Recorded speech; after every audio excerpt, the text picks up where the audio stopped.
Here comes President Biden, and you can see some of those family members, as we expected, right behind him. Listen in.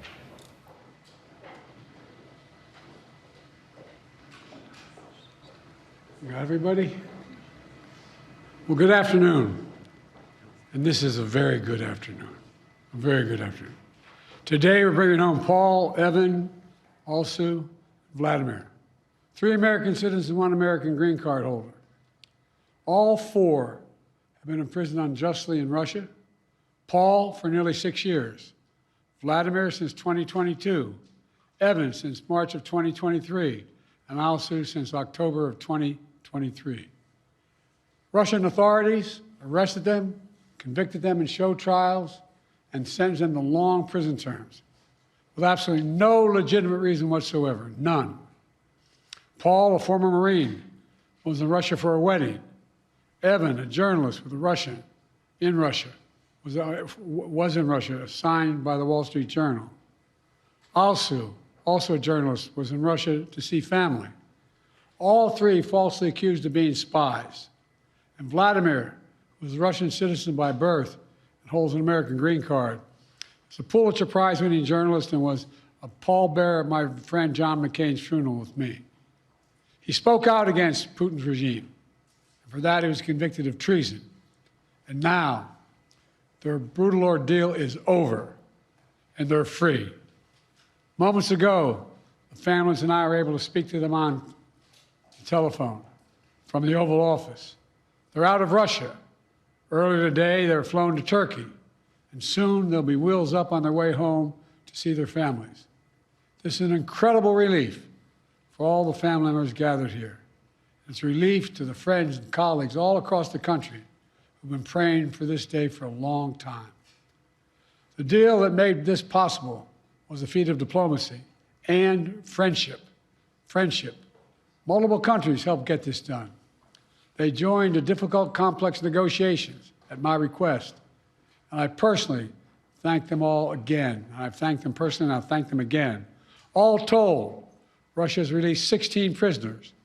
8 Russians who are being held in the West will be sent home as well. These 16 prisoners from Russia that Russia has released include 4 Americans, 5 Germans, 7 Russian citizens who are political prisoners in their own country. One of those Russians runs a human rights organization, Memorial, which won a Nobel Prize in 2022. Putin threw him in prison for voicing opposition to the war in Ukraine. 4 others work with Alexei Navalny, political opposition leader who died in Russia prison this year. Now they can live safely abroad and continue their work of advocating for democracy if they so choose. This deal would not have been made possible without our allies.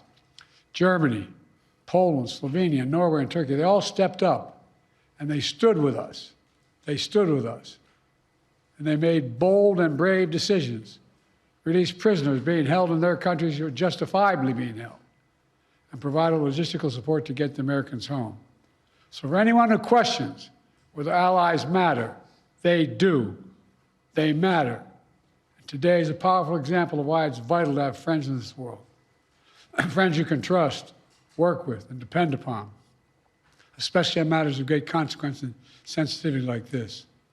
Our alliances make our people safer, and we began to see that again today. Let me say this. It says a lot about the United States that we work relentlessly to free Americans who are unjustly held around the world. It also says a lot about us that this deal includes the release of Russian political prisoners. They stood up for democracy and human rights. Their own leaders threw them in prison. The United States helped secure their release as well. That's who we are in the United States. We stand for freedom, for liberty, for justice, not only for our own people, but for others as well. And that's why all Americans can take pride in what we've achieved today. I want to thank everyone in my administration who helped make this happen. Our work did not start just on day one. It started before day one. During the transition, I instructed our national security team to dig into all the cases of hostages being wrongfully detained, which were inherently, well, we inherited them from the prior administration. I wanted to make sure We hit the ground running, and we did.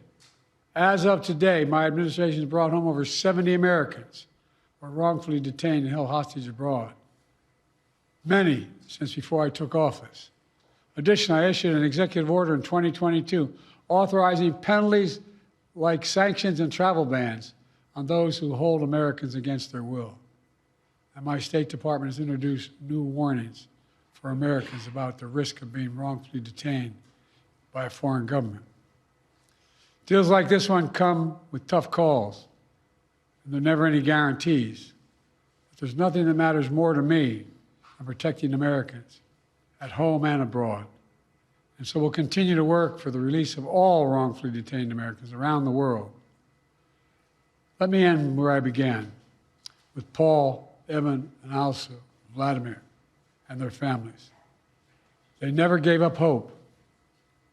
We can't imagine what they've been through, all of you. Matter of fact, this lady right here, I think, was living in the Oval Office with us for a while. All kidding aside, can't imagine their joy right now. They're home. Tomorrow's a big day, the 13th birthday of Miriam. Miriam, where are you? Come here. You all know we have a tradition in the Biden family. We sing happy birthday on any birthday. You ready? All of you. Happy birthday to you. Happy birthday to you.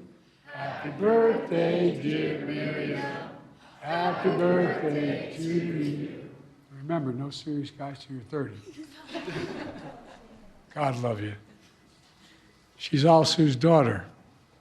Now she gets to celebrate with her mom. That's what this is all about. Families able to be together again, like they should have been all along. So I want to thank you again to everyone who did their part. In just a few hours, we'll welcome home our fellow Americans. We're looking forward to that. God willing, we're going to be out at Andrews and get that done. So thank you, thank you, thank you. And this is a good day. What did you say to them on the phone, sir? What did you say when they answered the phone on the other side? I said, welcome almost home. How do you countries, these so-called abductor states, from simply taking more Americans in order to get more of their prisoners home? How do you end these perverse incentives, sir? We're advising people not to go certain places. Tell them what's at risk, what's at stake. What's the these negotiations, and can you speak to the complexities of working with 6 countries to secure these releases? Well, look, I'm not going to take the time now, but I'll do this later in the week. I particularly owe a great sense of gratitude to the Chancellor. The demands they're making of me required me to get some significant concessions from Germany, which they originally concluded they could not do because of the person in question. But everybody stepped up. Poland stepped up, Slovenia stepped up, Turkey stepped up. And it matters to have relationships. It really does. These things matter. Pardon me? Could this improve relations with Russia? Is there any avenue for that after this prisoner exchange deal? As my sister might say, your lips to God's ears, man.